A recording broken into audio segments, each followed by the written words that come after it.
Panginoon ko, sana matulungan mo ako sa aking pagbabago mula sa araw na ito. You said that you love me and you care, kaya ngayon akin ang natutunan na ikaw lang ang aking kailangan. Bakit kapwa Pilipino ay nagpapatayan kung meron na mapagig sa atin ay namamagitan? Ako'y pinanganak ng aking ama't ina, sabi nila ako daw ay isang biyaya na nanggaling pa sa Diyos na may likha.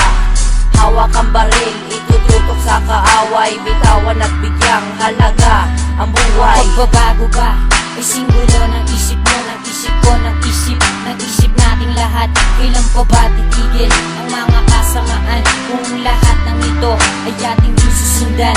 May pag-asa pa, sundan lang siya sa Jesus na nagbigay buhay at kulay. At sa araw at gabi, iniisip ko rin, kailan ba titigmaan ng Christian at Muslim? Merong mga balita, si Juan ay naulila, wala na nga lang kaya, nawalan pa ng pamilya, labis na nasaktan, sinasalo ang kalungkutan. Mga tao sa paligid niya ay kanyang nalimutan, nagpunta kahit saan, bigla nalaman na wala, hanggang sa akin nalaman na siya'y pumanaw na. Maraming nagtanong, anong rason at bakit? Ano ba ang nangyari? Bakit niya ito sinabit? Hindi naman siya pinatay o di napuan ng sakit, dahil ang totoo siya'y nasiraan ng bait. Ang dami niyang problema, salat pa siya sa pera, sarili niyang utak tinurukan niya ng bala. Ang dami niyang problema, salat pa siya sa pera, sarili niyang utak tinurukan niya ng bala. Ang dami niyang problema, salat pa siya sa pera, sarili niyang utak tinurukan niya ng bala. Ang dami niyang problema, salat pa siya sa pera, sarili niyang utak tinurukan niya ng bala. Mabibigat na bagay, kasama yan sa buhay. Ang iba ay tinatakay, matataas na tagay, natanggal sa trabaho, paano ka pa sa sweldo? Imbis na siya sumikap, nalulung pa siya sa bisyo.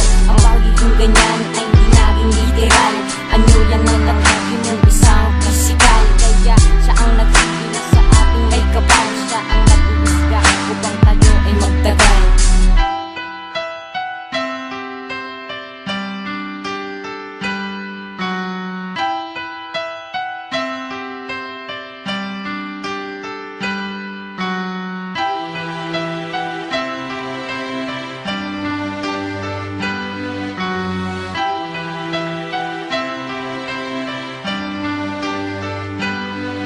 Habang siya'y naglalakad papunta sa kanyang tahanan, ay oo nga pala, wala pala siyang tirahan. Kasi mapapansin naman sa kanyang kasuotan, sira-sira, punit-punit, hindi mapakinabangan ng katulad ng kabataan. Tinuturing na kaibigan ng mga lansangan, ay tinuturing na kaibigan pero